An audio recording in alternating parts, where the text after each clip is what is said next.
مساكم الله بالخير. الولد اللي شفتوه هذا كان عايش مع أبوه في مزرعة جده، وجده هذا انتحر، يعني ذبح نفسه بسبب الديون اللي كانت عليه ما قدر يسددها. يعني وضعهم المادي أقل من العادي، يعني فقراء. فكان أبوه يشتغل بالمزرعة، والولد هذا كان يروح للمدرسة، ولا خلص يرجع للبيت. في يوم من الأيام الولد حب يساعد أبوه بلقمة العيش، فصار الولد كل ما طلع من المدرسة يمر المحل اللي عند المدرسة ويشتري من عندهم كبريت ويرجع للبيت.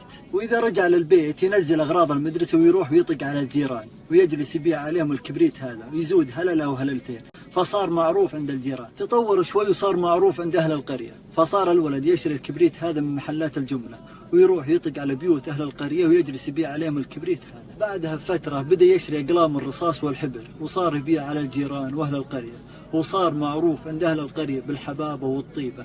نجح الولد من المدرسة وأبوه أعطاه فلوس قليلة، فالولد هنا فتح له محل ما يجي مترين في متر ونص وجلس يبيع أقلام الرصاص والحبر. بعدها بفترة خوينا هذا قال ليش ما أدخل مجال الأثاث، وراح لما المصانع وبدأ يشتري من عندهم حبة وحبتين من أثاث المنزل ويجلس يبيعها على جيرانه، فكسب سمعة قوية عند أهل القرية. لكن تجار المدينة هنا زعلوا لأنه كسر سوقهم، فجاءوا تجار المدينة وتكلموا مع أهل المصانع. قالوا التجار لأهل المصانع حنا نشتري من عندكم بالآلاف، وهذا الولد يشتري من عندكم حبة وحبتين. حنا عندنا شرط، إذا أنتم جلستوا تبيعون لهذا الولد ترى حنا بنقاطعكم. فقالوا أهل المصانع ولا يهمكم، أهم شيء أنكم ما تزعلون، أنتم تشترون من عندنا بالآلاف ولا نبي نخسركم، أما الولد هذا ما يهمنا ولا حنا بايعين له. فخوينا راح لما المصانع على أساس أنه بيشتري من عندهم، لكنه تفاجأ أنه مرفوضة. قالوا حنا ما نبيع لك، لازم أقل كمية تشتري من عندنا أكثر من 500 نوع. فهو أصلا ما معه فلوس علشان يشتري أكثر من 500 نوع، فعرف أن الدعوة عناد بعناد، فقرر أنه هو يسوي أثاث بنفسه.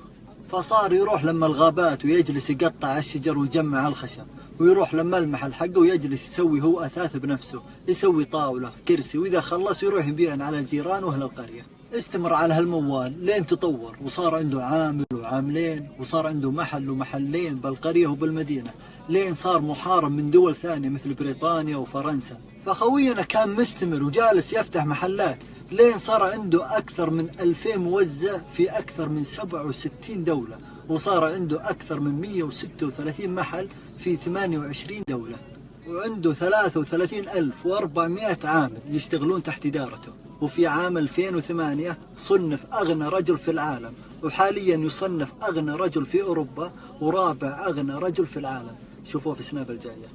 في أمان الله. The source of life and you're the source of truth. To obey you I strive and my aim is pleasing you.